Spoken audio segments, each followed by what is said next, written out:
ये है दिल्ली दर्पण। दिल्ली एमसीडी में मेयर और डिप्टी मेयर का चुनाव होना है 26 अप्रैल को और नामांकन के आखिरी दिन और आखिरी वक्त पर भारतीय जनता पार्टी ने अपने उम्मीदवार उतारे। मेयर पद के प्रत्याशी किशन लाल जिस वक्त हमारे साथ है। सर, आपने मेयर पद पर नामांकन किया, सबसे पहले तो बहुत बहुत बधाई आपको। बहुत बहुत धन्यवाद। और मैं अपने शीर्ष नेतृत्व भारतीय जनता पार्टी श्री नरेंद्र मोदी जी, प्रधानमंत्री जी का धन्यवाद करना चाहता हूं और दिल्ली प्रदेश के अध्यक्ष श्री वीरेंद्र सचदेवा जी का धन्यवाद करना चाहता हूं। कैसे नेता विपक्ष हमारे श्री राजा इकबाल सिंह जी का भी धन्यवाद करना चाहता हूं। सभी पार्षदों का धन्यवाद करना चाहता हूं कि उन्होंने मुझे दिल्ली नगर निगम में मेयर प्रत्याशी बनाने पर सभी का धन्यवाद।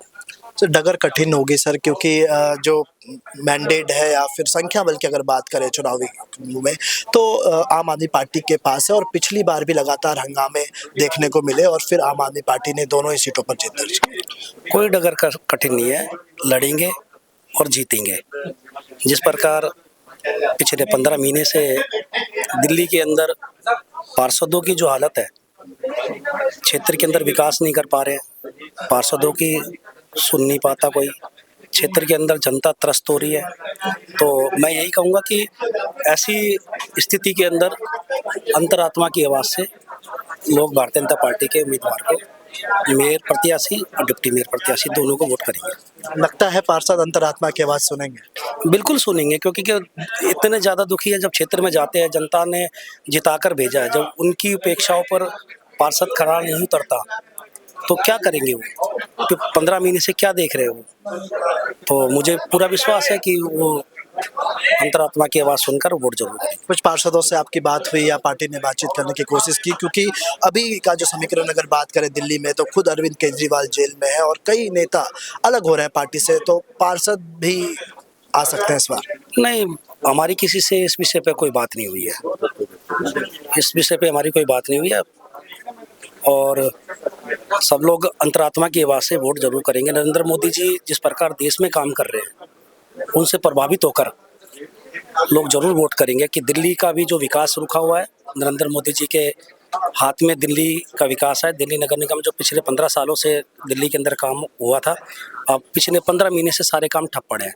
तो मेरा मानना है कि पार्षद इस बार बीजेपी को वोट करेंगे। स्टैंडिंग कमेटी का गठन नहीं हो पाया। इसके अलावा आम आदमी पार्टी ने ये वादा किया था कि भलसवा लैंडफिल साइट जो है उसको कम करके दिखाएंगे, कूड़े के पहाड़ को हटा देंगे। ये सारी जो योजनाएं हैं ठप पड़ी रही। आप देख रहे हो ना, पिछले 15 महीने से इन्होंने 1 साल के अंदर कूड़े के पहाड़ को हटाने की बात कही थी।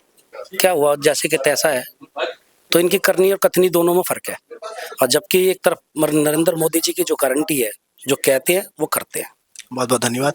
बात करें, अगर इनको प्रत्याशी बनाया गया है भाजपा की ओर से, किस तरीके से संख्या बल को साधने की कोशिश बीजेपी करेगी? देखिए, संख्या बल आदमी के व्यवहार पर डिपेंड करता है और हमें लगता है कि अंतरात्मा की आवाज़ से आज आम आदमी पार्टी के नेता भी ये मानते हैं कि इस देश की बागडोर एक ऐसे व्यक्ति के हाथ में है जो दिन रात देश के लिए एक करे हुए है। तो वो अपने अंतरात्मा की आवाज़ सुनेंगे और भाजपा प्रत्याशी को इस मेयर चुनाव में वोट करेंगे, ये हमें पक्का विश्वास है। क्या शुभकामनाएं? मेरी भाई किशन लाल जी को बहुत बहुत पहले तो शुभकामनाएं हैं और डेफिनेटली हम ये चुनाव जीतने जा रहे हैं, क्योंकि जिस प्रकार का पूरी दिल्ली में आजकल माहौल है, आप देख रहे हैं उनके मंत्री तक इस्तीफा देके जा रहे हैं, उनके मंत्री तक ये एक्सेप्ट कर रहे हैं कि भ्रष्टाचार है।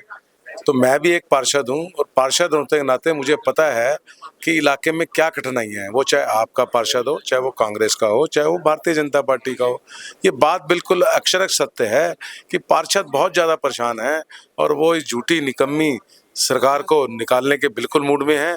और भाई किशन लाल जी का जो व्यवहार रहा है, सबके साथ अच्छी बनी बनाई है और जैसे कि पहले भी मेरे से पूर्व वक्ताओं ने बताया कि अंतरात्मा की आवाज़ वो जरूर कचोटेगी। जैसे अंतरात्मा की आवाज़ आनंद जी को कचोट गई, उन्होंने इस्तीफा दे दिया, मंत्री रहते हुए इस्तीफा दे दिया, विधायक रहते हुए इस्तीफा दे दिया। तो इसी प्रकार से बिल्कुल मुझे पूर्ण विश्वास है कि पार्षद जो हैं वो क्रॉस वोटिंग 100% करेंगे। भाई किशन लाल हमारे 100% विजयी होंगे, ये हमें पूर्ण विश्वास है। बहुत बहुत धन्यवाद। साफ तौर पे हमने बात की बीजेपी प्रत्याशी किशन लाल से और इनका कहना है कि हालांकि संख्या बल इनके पास नहीं है, लेकिन ये पार्षदों से क्रॉस वोटिंग और फिर अंतरात्मा की आवाज पर मतदान करने की अपील कर रहे हैं। अब देखने वाली बात होगी कि जब 26 अप्रैल को मतदान की प्रक्रिया चालू होगी तो क्या कुछ देखने को मिलता है। कैप्टन कमल के साथ बॉबी मिश्रा, दिल्ली एमसीडी। लेटेस्ट खबरों के लिए सब्सक्राइब करें हमारा YouTube चैनल या फिर लॉग ऑन करें www.delhidarpantv.com। खबरों की कवरेज और विज्ञापनों के लिए संपर्क करें।